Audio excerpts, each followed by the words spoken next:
Birshutchem, I would like to start with a little bracha for Tu B'Shvat. Tu B'Shvat is a very, very special and dear Eretz Israeli Chag. And the truth is, 4 years ago, I organized an annual Seder Tu B'Shvat for our community.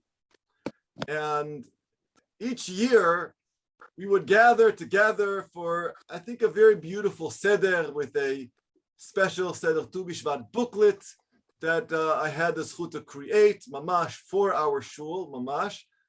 And unfortunately, last year, due to, of course, COVID, Corona, so it took place on Zoom for all those who were part of it. And this year, the numbers are very high again, unfortunately, and therefore we couldn't do it this year. It's very unfortunate. And I truly miss our meeting together for this special Seder. And I really hope, Be'ezrat Hashem, that we can resume really this magnificent minhag next year. The idea of Tu B'Shvat is very dear. You know, it's celebrating trees. And what is so unique about trees? Trees, well, it produces fruits for no other reason than to give pleasure to others. Really, everyone knows the famous Shel Silverstein story, the giving tree. And really, trees are there just to give of themselves to the world. And I think the same thing can be said about human beings. We too have the ability to give to others for no other reason than the satisfaction gained in giving. Giving is such a powerful trait that we all have. But we don't practice it enough, and we can learn from trees. And the most fascinating thing is that this appears to be a unique attribute to both trees and humans. Mamash, just the two of us. In Yahadut, in Judaism, the term, when we say greatness, when we say mamash, greatness of Judaism, I think it's fair to say it's reserved for those acts of kindness that go beyond personal gain. When you do far beyond what is good for yourself, when you give, that is a definition of greatness. And this way, I think we stand out like a tree in the field. So everyone asks, how do we become great? How do we become great? So if we go back to Gan Eden, there was a tree, a very famous tree, a tree that caused a lot of problems for us, for human beings. It was called Eitz Hadat Tov Vera, right? The tree that bestowed da'at, knowledge, to those who consumed its fruit. And we weren't allowed to eat from that tree. But if you notice, the Torah doesn't simply describe this tree, this etz, as Eitz Hadat, but rather Eitz Hadat Tov Vera. So it's an etz dat Tov Vera, the tree of knowledge of good and bad. So maybe other trees are also called Eitz Hadat. They might not be called Eitz Hadat Tov Vera. They might be called Eitz Hadat something else, like a different kind of a da'at, a different kind of knowledge. One of the first ideas of knowledge that were introduced in the Torah is the knowledge of love, right? Love is knowledge. La da'at. It's a certain type of a da'at. So maybe there was an etz da'at ahava. Wouldn't that be cool? That there's an etz da'at ahava. You pick a fruit of this etz, and you can fall in love with your better half, with the one who completes you. And if that's true, then maybe there's also an etz hadat of laughter, of tzchok. Maybe there's a tree out there that when you pick its fruit, you become very, very full of joyous, and you're full of laughter.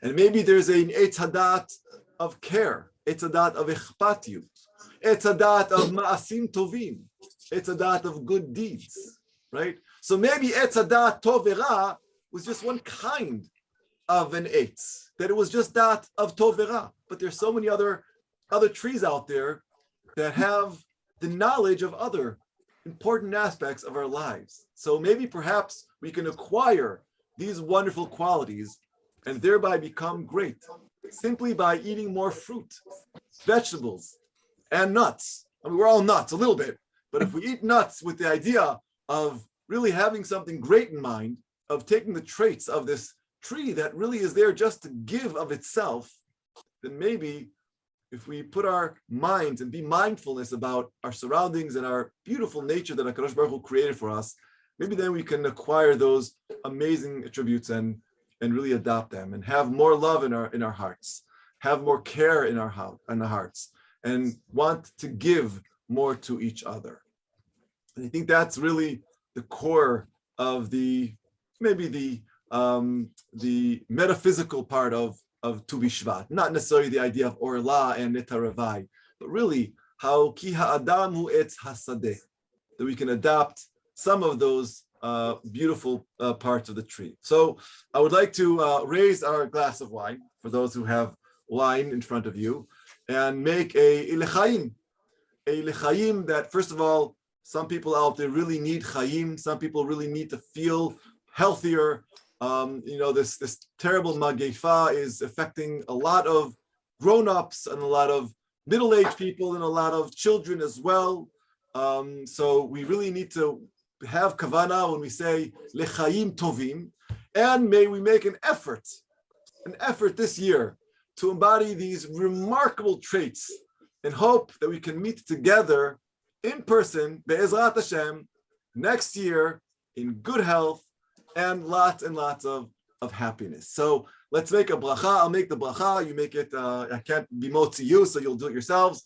Al hagefen, right? And have that kavana of lechayim tovim bri'im ve'arukim. Baruch atah Adonai Eloheinu melech haolam borei peri hagafen. Amen. Okay, I think this is the first shiur that I'm giving with some alcohol. So it's going to be a very happy shiur, hopefully. And the truth is, Sefer Ezra Nechemya is a wonderful and a happy sefer to learn. And when I was deciding which sefer to learn after we learned Melachim, we had 70 classes, 70 shiurim, mamash. It's amazing. 70 on the mark, Shivim Panim LaTorah, and we really read and learned it, I think, very, very properly. So I didn't know really which sefer to choose. As some people sent in the idea of Ezra Nechemya, and I decided to mamash choose Ezra Nechemya for many, many reasons, which hopefully they'll come out as we go through this really, really important book. So today, Be'ezrat Hashem, we're going to go through some type of an introduction to this book, Ezra Nechemya, because it really needs an introduction, because we need to find out really where we are historically, who these characters are, who is Ezra Nechemya, where do they come from, not only what is mentioned in the book itself, but some of the background story, right? Every good story has a lot of background, and every story has a map so we can see what's going on. So hopefully in today's shiur, we're going to prepare ourselves so that we can delve in next week, Be'ezrat Hashem, and really start learning properly. So let's talk about this book called Ezra Nechemya. Oh, I just had this, I happen to have this right here, the little thing, the booklet that we made for Tu B'Shvat. Tov. So let's begin. So first of all, welcome to all those who are new to our shiur, and welcome back to all those who are regulars. Baruch Hashem, we had a core of about 30, 35 regulars. Sometimes we went down to like 25 during the times of Chagim and everything, but I'm very happy that there are new people. So the book of Ezra Nechemya, it's the only book that describes the history of the Shavei Tzion period, literally meaning those who came back to Israel after the destruction of the first Beit HaMikdash. So you already know where we are. We're in between the Churban Beit HaMikdash HaRishon and the Binyan of Beit HaMikdash Hashani. We all know there were 70 years in between. So our story of Ezra and Nechemya, or really the book of Ezra and Nechemya, not actually Ezra and Nechemya, as we will see, begins somewhere in between, and I'll tell you exactly when. Now, I personally like archaeology very much, and we've learned a lot of material from archaeologists. But despite all the progress in the study of archaeology of the land of Eretz Israel and the ancient East, we call it the Mizrach HaKadum, and in the contribution of we have all these epigraphy, which is the study of and interpretation of ancient inscriptions. We have a lot of that as well. We're going to see that also inside of Ezra and Nechemya. Still, Ezra and Nechemya is the main source for our knowledge and insight to this period. Mamash. So it's an important piece of literature, not just to learn from a emunah point of view, from a point of learning Torah, Ktuvim, but rather also to learn about the history, not just of the Jewish people, but of the whole area, the whole region. Now, the agreed opinion in Jewish tradition throughout the ages is that the author of our book of Ezra and Nechemya, Ezra HaSofer, is Ezra. He is the one who actually wrote the book, according to a very known Braita in Bava Batra, in Daf Tetvav Amud Aleph, which really goes through all of the books of the Tanakh. So we know that the Chamisha Chumshei Torah were given over to Moshe Rabbeinu b'Hakadosh Baruch Hu, right? And we know that the Nevi'im, Yehoshua, Shoftim were written by, we have Yehoshua, the Shoftim, and for instance, Shmuel was written by Shmuel Hanavi. We have Melachim, and so forth. We have the Nevi'im Agdolim, and then we have the Ktuvim, right? We know that Esther wrote Megillat Esther, which we're going to see has to do a little bit with Sefer Ezra and Nechemya. So according to this, Ezra wrote this book. And it's important to realize, and we're going to learn why it's important to realize that Ezra was the one who wrote this book. There are opinions, though, that try to say that Ezra and Nechemya are separate books, two books that were put together, Ezra and Nechemya. But a lot of archaeologists and a lot of literature that we found, including in our Talmud, it's really basically one book, really called Sefer Ezra. But there's a reason why we call it Ezra and Nechemya, as we will see as we go through today's shiur and the shurim going forward. Now, the books record in Ezra and Nechemya, so we have an idea of what it records. It records a relatively short period of time. Now, unlike our Tanakh, which is a couple of thousand of years, we have Sefer Shoftim, which is about 300 years, right? Melachim also hundreds of years. The book of Ezra and Nechemya is very short. It's from the period of a king called Cyrus, Koresh, which we're going to learn about him. And it starts from his declaration, Hatzharat Koresh. We'll learn about that as well in depth, which is basically 538 BCE to about 424 BCE. That's it. That's really the whole book of Ezra and Nechemya.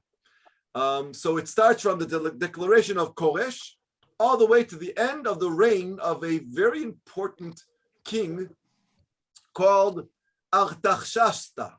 We're going to learn about him. The first, there's a lot. We're going to see that there are 10 kings from the same family from the Persian Empire. Now, the books, Ezra and Nechemya, they do not depict a continuous period of these 115 years. No, there's a big gap between two parts of Ezra and Nechemya. In the middle of these 115 years, there's 58 years unaccounted for. So out of the 115 years, 58 years, we have no clue. There's no evidence. It just doesn't exist in the book of Ezra and Nechemya. We start from the beginning of these 115 years, we skip 58 years, and then we go to another set of years, which I'm gonna talk about today.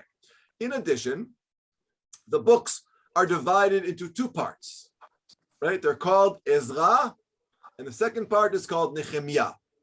but it's not really true to say that there are two parts. One is Ezra and Nechemya. We're going to see that there's a part that doesn't even have Ezra and Nechemya in it, a very large part of the book of Ezra. So if we have 10 or so chapters of Sefer Ezra, we're going to see that 7 chapters don't even have Ezra in it. It was before he was born. So the first part of the book of Ezra doesn't talk about Ezra and Nehemiah at all. Basically, it's the period of 22 years where Ezra and Nehemiah are probably not even born yet. And it begins in the first year of Koresh Hagadol. So when Koresh is introduced to us in Sefer Ezra that we're going to learn, which is 538 BCE, okay, Ezra Sofer was not born yet. Nehemiah was not born yet they're still included in Sefer Ezra, which we're going to learn about. Okay, so the first part is from 538 until 516 BCE, which is another king, which we've heard about, called Dariavesh the Great, his 6th year. So this period basically covers the time from Koresh, Cyrus's declaration, to the inauguration of the Beit HaMikdash. That's what the first period that we're going to learn about. Now, during this time between Koresh and the building of the Beit HaMikdash, Ezra is not born yet, Nehemiah is not born yet at all. So you said 538 until when? Until 516, right? 516. Between the Churban Beit HaMikdash, which I'm gonna reiterate again a bit later, which happens 586, the first Churban. There's 70 years of no Beit HaMikdash until 516. That's when we build the second Beit HaMikdash. Okay, so Sefer Ezra begins with the declaration of Cyrus, Koresh, 538, and the first part of Ezra ends 516. And Ezra and Nehemiah are not even born yet. Okay, so it's actually most of the book of Ezra from chapter 1 to the end of chapter 6, the beginning of chapter 7, Perek Zayin. Ezra and Nehemiah, we're not even starting to talk about him yet.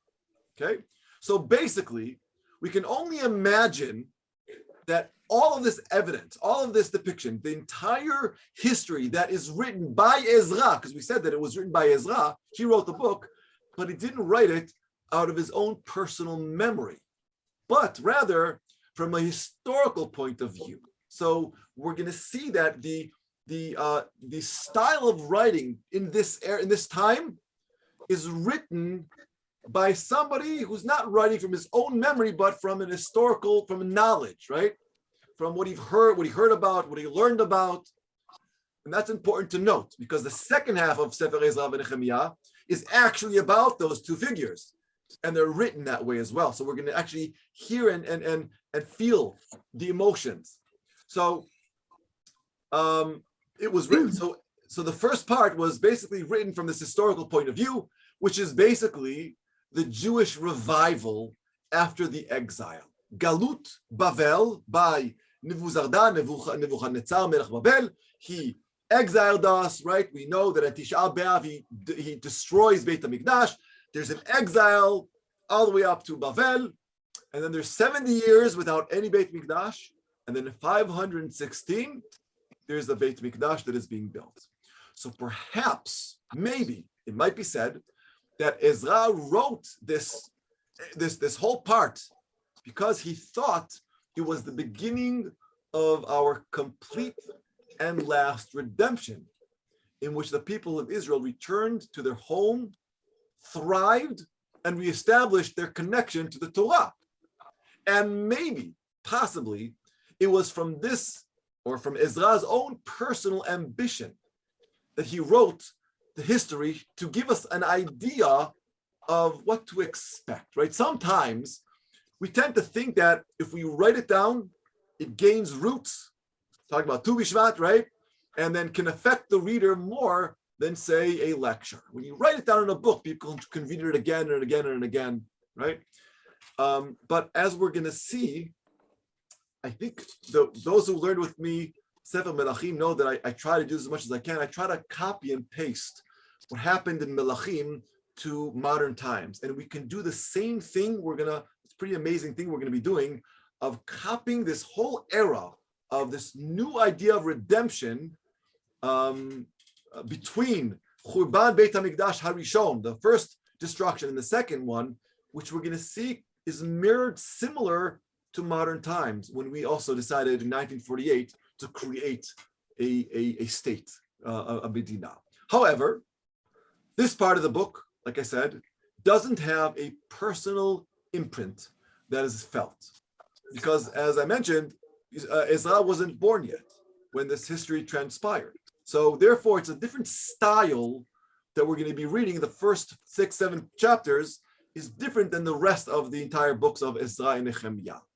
Now, the second part of our book starts 58 years afterwards, after 516 BCE. It's a big gap after the inauguration of the Beit HaMikdash, 516, which we're going to learn about. So we're talking about from the year 458 BCE, in which Ezra ascends and makes aliyah from Bavel to Eretz Israel, which is also the 7th year of the king Artaxerxes the first. And that part of the book basically runs from 458 to 424, give or take about 35 years. So the first part is 22 years. The second part is about 35 years. And we have a gap in the middle of 58 years, which we can't account for, although I have an idea.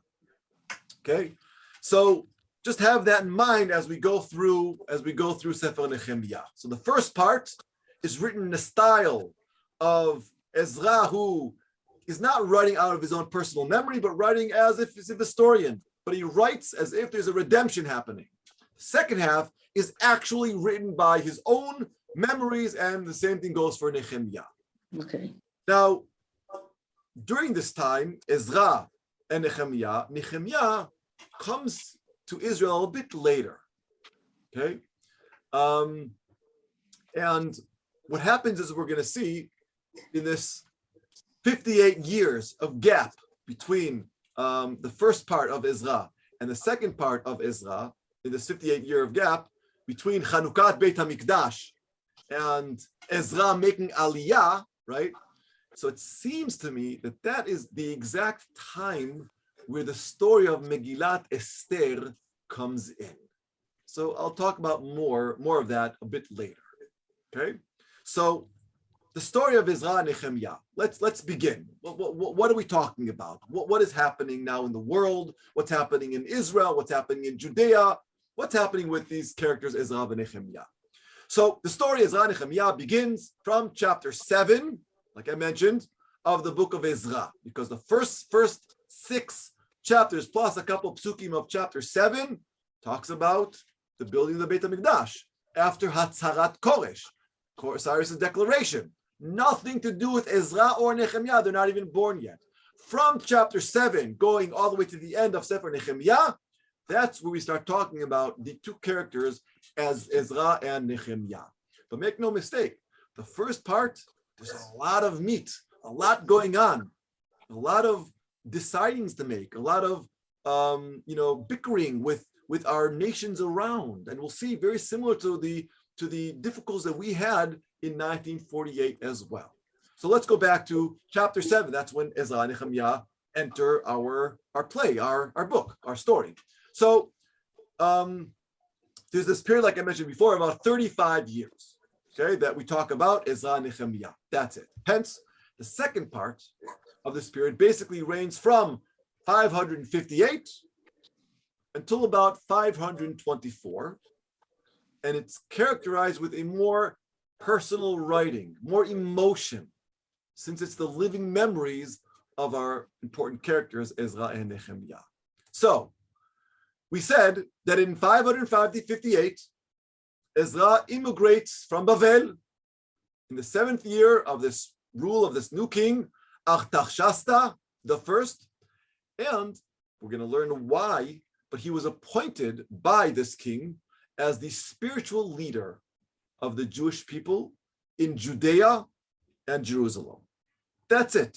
Not of all of Medinat Israel, not of the Mamlacha of Israel that is desolate now from in the Galilee area, but only Judea, the surrounding hills, and Yerushalayim. That's what we're talking. That's a territory that we're talking about. A couple of these cities around Yerushalayim, and the actual old city, today old city, which the Beit HaMikdash was destroyed, and now in his time was built. Okay, now that was in 558. That's when Ezra comes and makes Aliyah.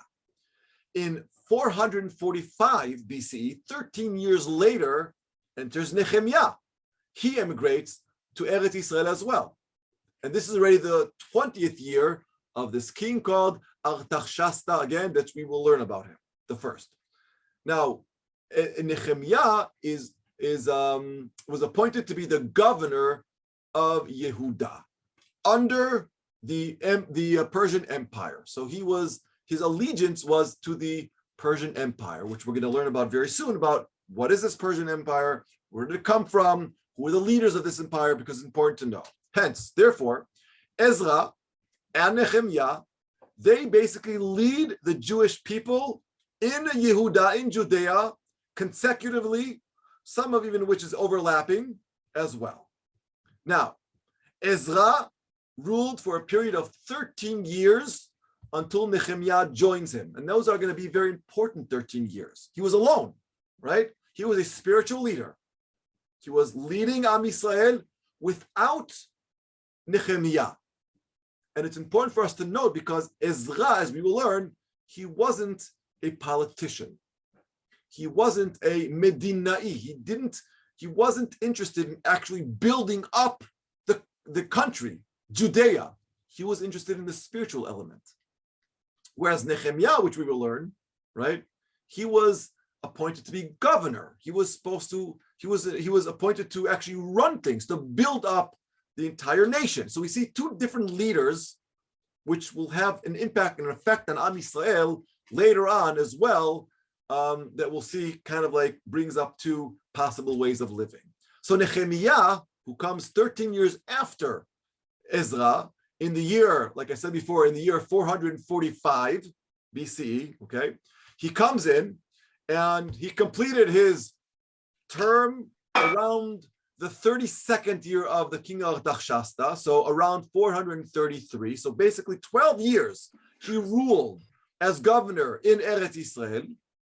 Now, apparently from the Ketuvim, we're going to learn that after he goes back to Persia, to Bavel, he comes back for a second term. But we don't really have any evidence of how long he stayed in Israel or how long he ruled for. And that's also something that will come into to play when we try to establish, okay, what's left of the Israel population, what's left of the way of life of Israel. Now, it's also important to note that the book of Ezra and Nechemya, as we're going to see, is written in Hebrew and in Aramaic. Okay, Hebrew and Aramaic. So when we read the Hebrew, it'll be easy for us. When we read the Aramaic, we're going to have to use translations. So that's very unique for a book within our Tanakh. All the other Sfarim, besides one other one, are all written in Hebrew. Even the Megillah of Esther that was in Paras, Umadai, in Persia, was written in Hebrew. But we have a book here, Ezra and Nechemya, that is written in Hebrew and Aramaic. Why is that? So the truth is, it's very appropriate because it basically shows, or an expression of the culture of this period of time in which Aramaic became the language of speech in Jerusalem and the Judean regions. In a way, it became the spoken language, just like in Europe, Yiddish was very, very important because that's how you knew someone was Jewish, right? Same thing here, Aramaic became the spoken language in Yerushalayim and in Judea. So for those, if you recall, when we learned about Rav Shakeh in Melachim, right? You remember Rav Shakeh who surrounded Jerusalem with the commandment of Sancheriv. When the first time he wanted to destroy the walls of Yerushalayim, he spoke, if you remember, in what language did he speak? Do you remember? In Hebrew. And the people in Jerusalem wanted Rav Shakeh to speak in Aramaic because the Jews did not know Aramaic. And the leaders of Jerusalem didn't want the people to understand that these Assyrians are going to go and try to destroy Jerusalem. So he asked, please speak in Aramaic. They don't understand Aramaic. They only know Hebrew. So now, about 100 and something years later, it's exactly the opposite. Aramaic is now the spoken language, and Hebrew is a little bit less. And we know that affected also Judaism at large. What happened to the Hebrew literature? What happened to Hebrew in general? Only in the past 100 or so years, we had to reinvent Hebrew again because it wasn't spoken. So that started in our period here when Aramaic started taking over. So the book of Ezra Nechemya is kind of a mixture of Aramaic and Hebrew, but only in the book of Ezra. As we'll see, Nehemiah is all Hebrew. So, and we'll see why. So usually, the parts in Aramaic in the Sefer Ezra are the official documents in the original language and correspondence with the kings of Persia. So when we read the Aramaic, it's because that's how they were actually written. So we're going to read real documentations from kings, from Persian kings. Now, there are also some stories that are also incorporated into them. So some of the stories are also a little bit Aramaic. So we're going to have to decipher that. But Baruch Hashem, today we have lots and lots of translations. The book of Nehemiah is written in Hebrew. Now, as I mentioned before, let's turn now to learn a little bit about the time period of Ezra and Nehemiah. What's going on in the world? So we kind of like looked at the book just now, the time period of where we are as far as the dates. So what's happening now in the world, right? What's going on in the world? So again, those who studied Sefer Melachim with me can recall the last chapters of the book of Sefer Melachim. What happened in the last chapter of Melachim, or the last couple of chapters? We all know the destruction of the first Beit HaMikdash. This was 586 BCE. By whom? By Nebuzaradan. He was the minister it was the Sara Ramatkal of the king Nebuchadnezzar Melech Bavel, who conquered Jerusalem. So we're talking about, in the time frame, 586 is when there was a Churban, and Bavel, the Babylonians, were still in power. 586. Now, after the destruction of the Beit HaMikdash, there was the Babylonian exile, which began the first exile of Yehoiachin. There were a couple of exiles, right? We first had the exile of Mamlechet Israel that happened a while ago. And then in 586 or 587, there were two exiles. One was Yehoiachin, which were the elites of the society. And then after the destruction of Jerusalem, right, and Yud B'Tammuz, and after, unfortunately, Nebuzaradan burnt down Beit HaMikdash, there was a second exile. And it intensified. And the Beit HaMikdash ceased to serve as a spiritual and ritualistic home for Am Yisrael, for the people of Israel. Until when? 70 years later. But not really 70 years later, because it's true that they built the Beit HaMikdash in 516, but as we will see, the actual Beit HaMikdash really received and really was seen as a place of worship only in the days of Ezra and Nehemiah. So about 128 years from the initial 586 time frame of Churban Beit HaMikdash, right? So from 586 to 458, 120 years, basically, we didn't really worship Hashem properly. So for 128 years, even though the Beit HaMikdash was built in 516, that's when there was the Chanukat Beit HaMikdash. Okay, so we had a Beit HaMikdash, it was there, but it wasn't really, there was no really Seder Avodah proper.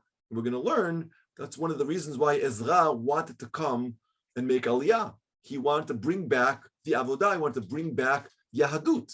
And we're going to see what a reform he did, really a revolution Ezra had done. So So that's the point of view of what we're talking about. So the beginning of Ezra's rule as a spiritual leader, right? That's when we kind of like start to worship God in the Beit HaMikdash. Although, like I said, it was built in 516. So these 70 years between the destruction of the first Beit HaMikdash and the second one was only a physical structure, but it only gained the spirituality.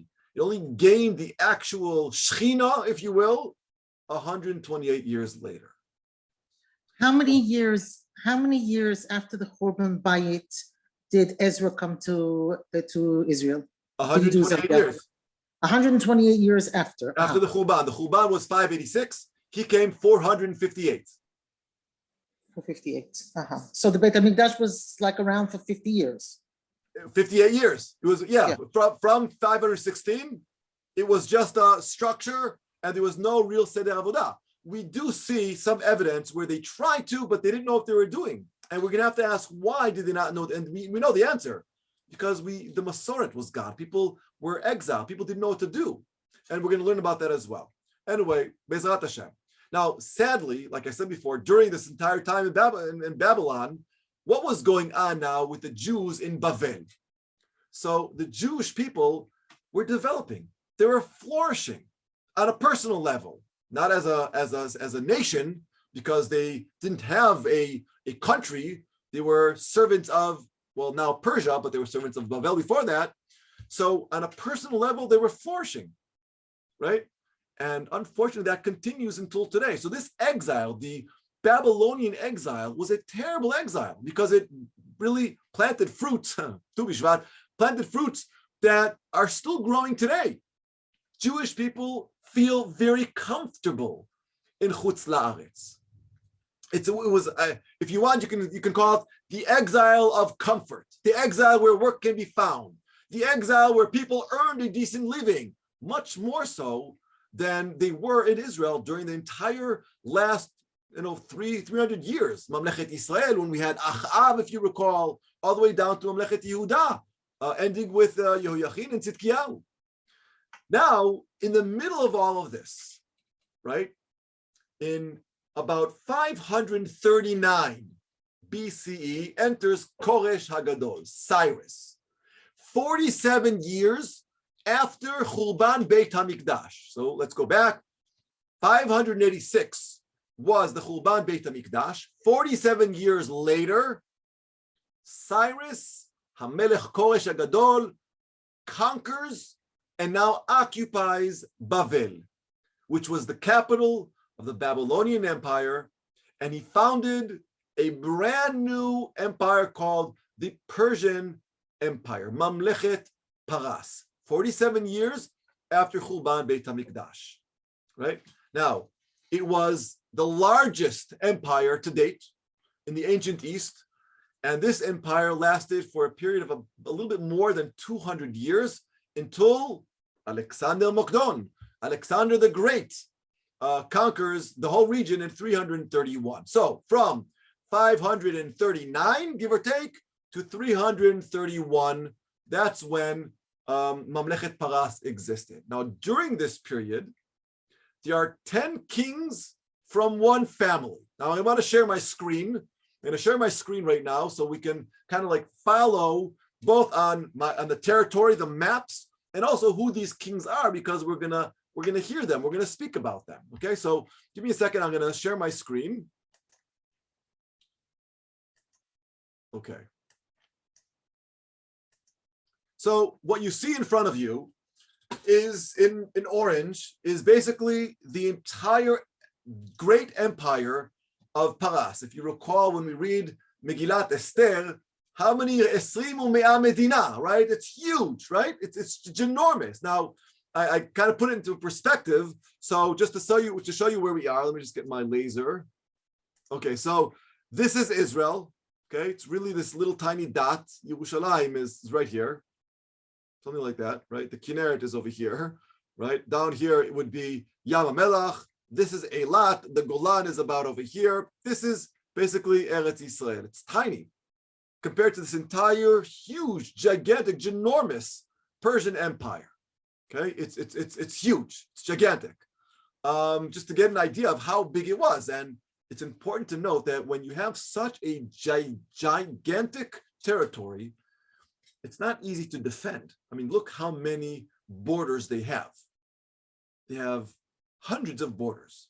So it's not very easy. It's not very, it's hard to defend these borders. Now, one of the reasons why I'm saying this is because, as we noticed from the times of the beginning of Sefer Melachim, when we hear about Ammon, Moab, Aram, and then we hear about Ashur, Bavel, there's this constant, people are constantly conquering, because once you gain a good army, it's very easy to go ahead and conquer, because you'll always find an area that is weak. So that's basically what Koresh did when he was conquering. And in 539, he conquered everything you see in front of you. So, as I mentioned, similar to Mamlechet Yehuda, as you recall, Mamlechet Yehuda was one family, Mamlechet David. All came from David HaMelech. The Persian kings, unlike in any other empire, ruled.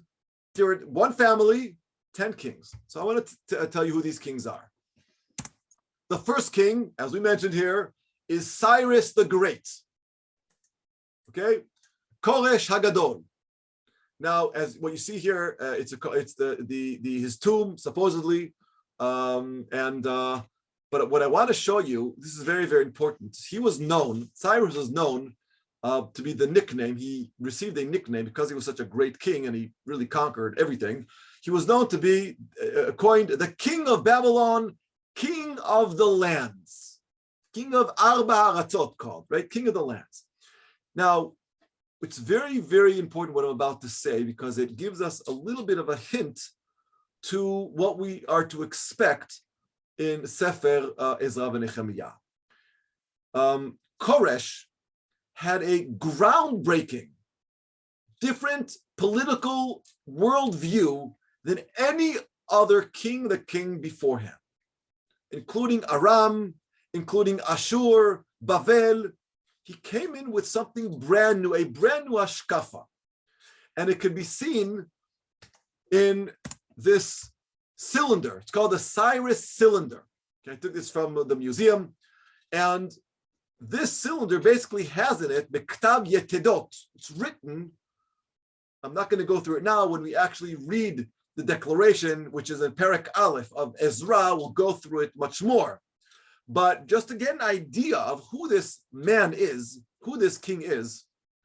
So number one, he abolished all religious distortions caused by Nabonidus, Nebuchadnezzar, who was the last king of Bavel. And as we know, the Ashurim, the Bavlim wanted everybody, every nation they conquered, to worship the Babylonian gods, right? But when Koresh came in, he restored Babylonian temples and idols. Even though he was a Persian, he knew that the people he's conquering, they already have a religion. He did not want to take over their religion. He wanted to give them freedom of worship. We never had that with any other king before Koresh, to give freedom of worship, right? And it's possible, and it's written here, which we're going to analyze Be'ezrat Hashem next week.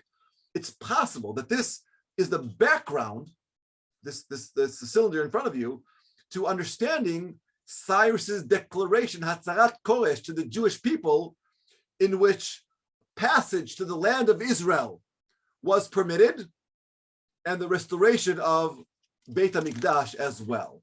And we see it comes from a brand new modern approach to the world, to what a conqueror is trying to accomplish. He wants land, but he's giving freedom of worship. Now, therefore, because of this, Cyrus, Koresh, is referred to in Sefer Yeshayahu as a great shepherd, Ro'eh Yisrael, as a Mashiach, Mamash, right? I'm going to read the psukim in front of. I'm going to read the psukim.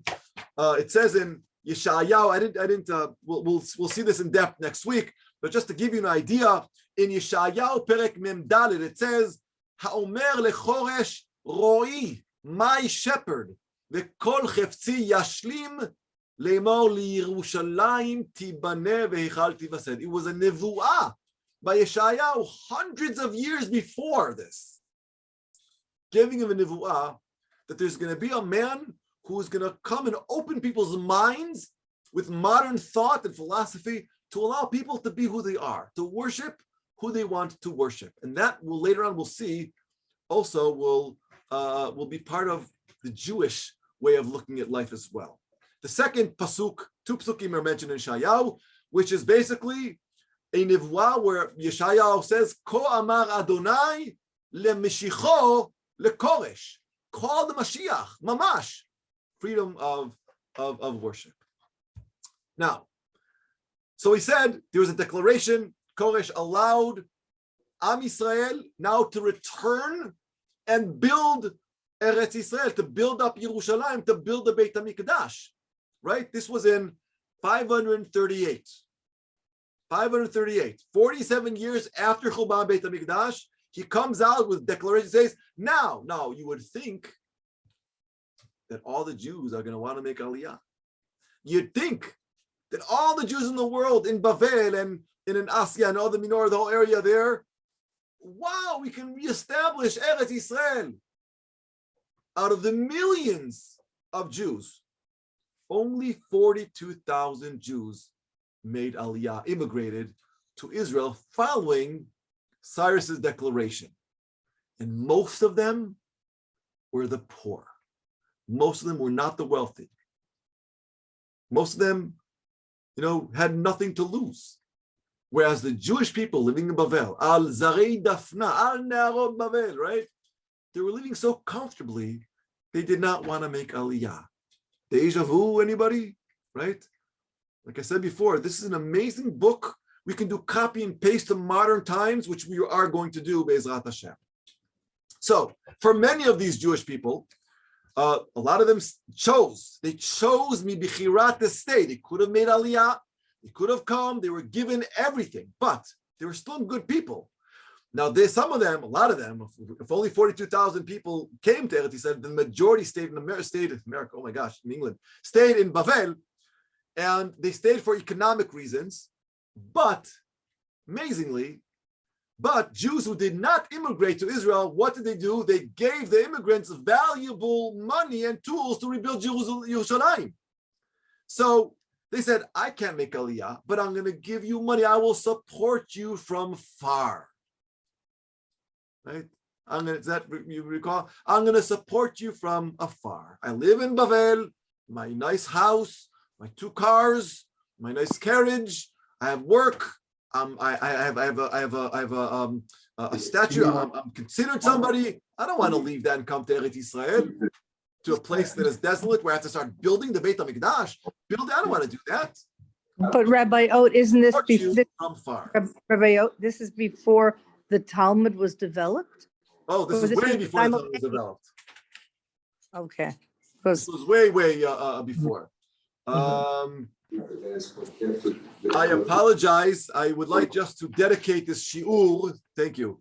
I want to dedicate this shiur in the memory of a very important person, Rebecca Machlis's father, Harav Yehuda Leib ben Harav Tzvi Nachum Vedina. So we're dedicating this shiur le'ilui nishmato, sheyeh nishmato tzura b'tzura chayim, Bezrat Hashem. So may his neshama be have an aliyah.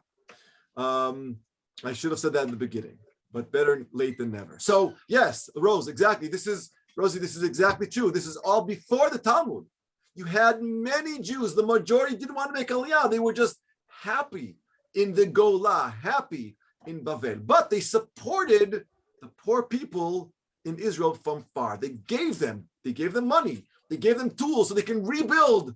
But they didn't want to do it. And that's something that we need to learn, that this is in our DNA. So we can't be, we know that, even though we're talking about, 1948, same thing. But it's part of a DNA that was started already way, way beforehand. Anyway, we're going to get there. We'll talk about that, Bezrat Hashem. Now, the process. Okay, so this process of Aliyah from Hatzarat Koresh, which we're going to learn about from this Hatzat Kodesh, returning to exile was within 110 years since 538 to about, to the time we were talking about. And these people are called Shavei Tzion. So it's amazing. We call ourselves Tzionim. We have the whole Aliyah Tzionit, right? That's not what 150 years ago. Aliyah, well, Shavei Tzion happened a lot more, 2,500 years ago. Like I said, we will be doing copy and paste. Amazing how we don't learn from our history. Either way, Cyrus's son in front of you is called Kanbuzi. He conquered Egypt, right? As I saw the big thing, there were lots of rebellions, right? So he had to keep on reconquering. So he conquered Egypt. He was followed by a third king called Dariyavesh the Great, 522 to 486, still before Ezra Nechemya. So if you look up here, Ezra Nechemya wasn't born yet. Here, Kanbuzi, Ezra Nechemya, now I assume Ezra Nechemya were born around this time over here. Either way, he ended his reign at 486, also before Ezra and Nechemya were sent. Okay, all this is still mentioned in Sefer Ezra. After this great king comes a king that we all know about and hear, and Achashverosh. He reigned from 46 to 465, still before Ezra and Nehemiah. And that's why the period, that 58 years between 516 of the inauguration, the Chanukat Beit HaMikdash, until the next king, which is Artaxerxes, which is 558, where basically he comes in, Ezra, is the time of Achashverosh. So that's probably the time where Megillat Esther happened, okay? And what did he do? Achashverosh, we know from the Megillah, but from a historical point of view, he didn't have such a great, easy life. That we know from the Megillah that he just was in the palace and making mishteh. But the truth is, he suppressed many revolts.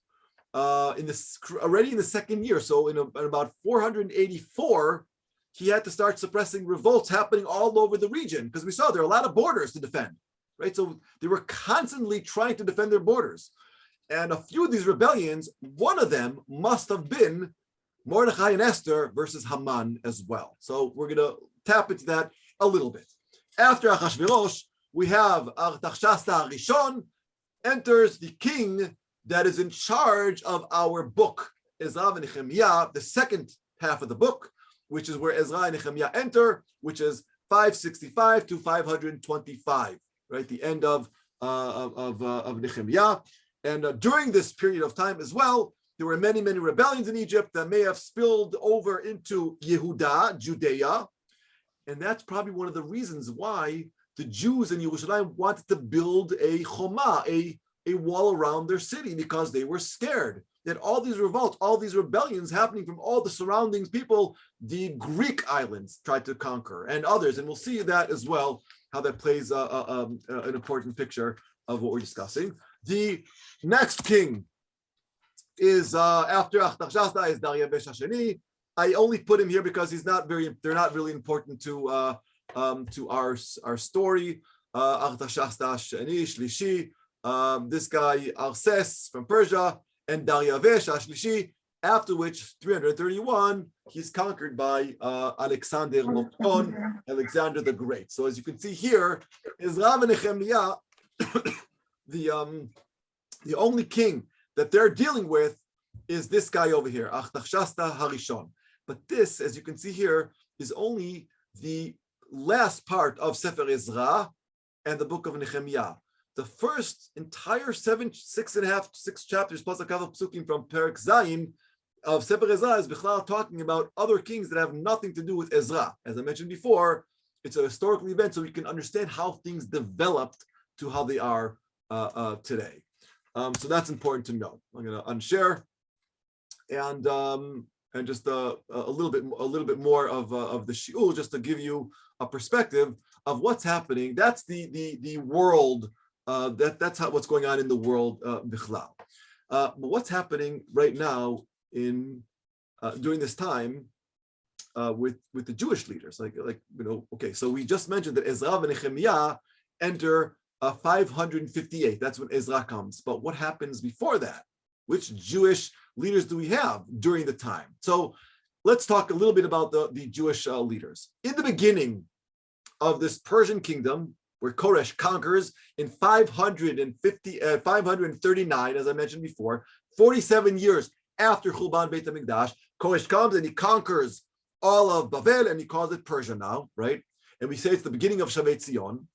Enters a man called Zerubbabel ben Shaltiel, or possibly his Farsi or Persian name is Sheshbatzar. Some commentators try to say that they're actually two different people. I don't think so. Some people try to say they're two different people. So that's really the first governor that was sent by Koresh, and possibly by Daryavesh, to be the governor of Yehuda after Hatzarat Koresh. Now, it wasn't just a governor that was sent, not just Zerubbabel. There was another guy. His name was Yehoshua ben Yehotzadak. He was a priest, and he was in charge of all the religious affairs that were going to happen in the Beit HaMikdash. See, Koresh was very, very smart. When he came up with his declaration, as we're going to see next week with the cylinder, he really believed that every nation must worship their own gods. Koresh appreciated, he revered other gods, not just his own God, right? Like we had with all the other kings before in Ashur and Bavel. He really believed that every God is powerful. And as we saw from Sefer Yeshayahu, the Navi himself assumed that Koresh is a Mashiach Hashem. So he appointed two figures to go ahead and start building up Yerushalayim. One was a Medinai, someone who was in charge of the state, to be the governor, that's Zerubbabel, and Yehotzadak to be the priest. We don't really know much about them. We are going to learn some stories, interesting stories in the first half of Sefer Ezra. Now, they were also probably followed after them by other leaders from Yerushalayim, but they're not mentioned. See, there's this gap, a 58-year gap, like I mentioned before, from 516 all the way down to 458 when Ezra enters. There's a gap. We don't know anything about that gap. What we do know is what's happening in Bavel. That's the story of Esther, right? But what's happening in Israel, we don't know. And we're going to have to try to fill in the gaps using other sources. Ezra, as we will learn, is in charge of the religion. And Nechemya is the governor. Very similar to Zerubbabel and Yehotzadak. Now, at this moment in our period, there are two types of populations that are in Yerushalayim. That's very, very important for us to understand who they are. Who is in Eretz Israel now during the time that we're going to be reading about? So some of them were those exiled Jews who have returned to Babel. We're talking 42,000. And later on, there's a little bit more that come at 458 with Ezra. These people are poor. They're not the elitists. They're not necessarily the most educated, right? So that's them. We have some people over there.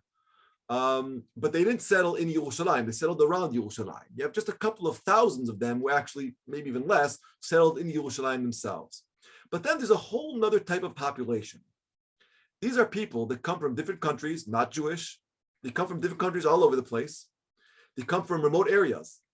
And possibly, they're also Jews that were living in the northern area of Eretz Israel, the Galilee area, that were leftovers from Galut Yisrael, the time of Mamlechet Israel, the northern parts of Israel. So we have a very interesting mix of people. We have Jews, we have non-Jews, we have Jews that were kind of excommunicated because they were part of the Israel kingdom. So we have like a mishmash of Am Yisrael today, from all over the place, right? We've got people that have tradition, people that don't have tradition, people who have who are religious, people who are not religious, people that converts, non-converts, just a bunch of people living in one area. And now enters Ezra, the spiritual guide, and he's supposed to make something out of them. You got thousands of different opinions. How can you actually make something cohesive about the whole thing? So the book of Ezra and Nechemya can basically be divided into three parts. The first part of Ezra and Nechemya, as we already mentioned, is Cyrus's declaration. And this can be seen as the realization of God's historical plan together with the construction of the Beit HaMikdash. And what is very characteristic of this book is that it doesn't mention any sins. There's no mention of the sins of the past, besides one very big one, which we're going to discuss, right? Assimilation.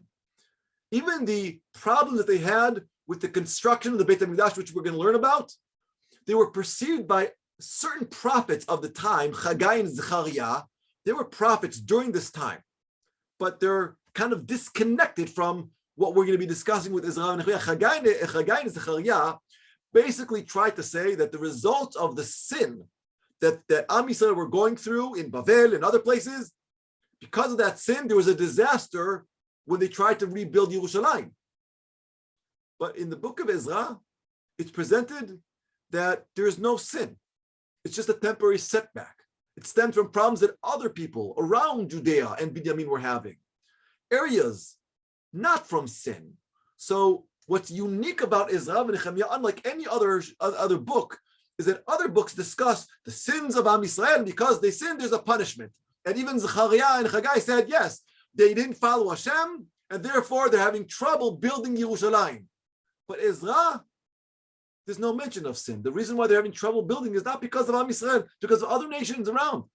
That means Ezra and Nechemya is an attempt of our book to start anew, fresh, to really rebuild, to start over, a blank page from the beginning. We're starting from the roots again. So Ezra made Aliyah in 458 by choice. He wanted to come to Eretz Yisrael. He didn't have to. He was living nicely in the courts of Bavel. He made Aliyah because, not of necessity or obligation, he didn't have to come, but he wanted to, so he can reignite the Torah, reignite Shmirat HaMitzvot. Nechemya, on the other hand, he came to regulate the Jewish Yishuv and help it rehabilitate itself, politically. But we also see that he was sent by Artaxerxes because of what was going on in Yerushalayim in that time. So we have two leaders. We're going to read about these two legends who are very, very different from one another. Ezra founded Judaism as we know it. Nechemya built up Israel. But if we dig deep, and we're going to dig deep, we're going to have a journey together, we might be able to detect many different lifestyles that we live with today through these very special characters, Ezra and Nechemya. Jews who are connected spiritually, Jews who are practical Jews, right? Judaism out of routine. And we're also going to learn about the consequences of all of this. Jews who assimilate, and so on and so on. Baruch Hashem, we'll have a really wonderful journey together. And we'll dig into Perek Aleph Be'ezrat Hashem already next week at 6 o'clock. So have a wonderful Shavua Tov, and I hope everyone is well, keep warm, and I'll see everyone Be'ezrat Hashem. Well, tomorrow we have a Bet Midrash. For those who come, I'll see you tomorrow, but Be'ezrat Hashem next week. Thank you very much. Thank you so much. That was Very good. wonderful. What a Thank you so wonderful much. historical Bruchim to overview. you. Be'ezrat Hashem. Thank you so much. Can I ask a question, Rabbi? תודה רבה. Rabbi? Zahaba.